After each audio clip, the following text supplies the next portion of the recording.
रायगड किल्ल्यावरती असणाऱ्या हिरकणी बुरुजाच्या जवळ आता आम्ही आहोत। खरं तर हिरकणीचा इतिहास तुम्हाला सगळ्यांना माहीत आहे।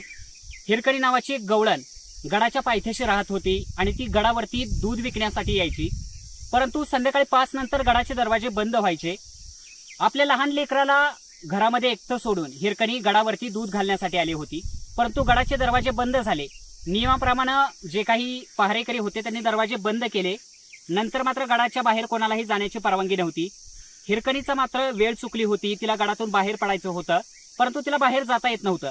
तिने दरवाजाच्या जवळ जे काही पहारेकरी होते त्यांना विनंती केली की मला खाली जाऊ द्यात, कारण रायगडाच्या पायथ्याशी माझं जे गाव आहे त्या गावामध्ये माझं घरामध्ये लेकरू एकटं आहे, फार लहान लेकरू आहे आणि मला त्याला भेटायचंय, माझ्याशिवाय ते रात्रभर नाही राहू शकत आणि म्हणून मला जाऊ द्यात अशी विनवणी हिरकणीने केली होती। परंतु गडाचे नियम मोडून पहारेकऱ्यांना हिरकणीला खाली जाऊ देणं हे योग्य वाटत नव्हतं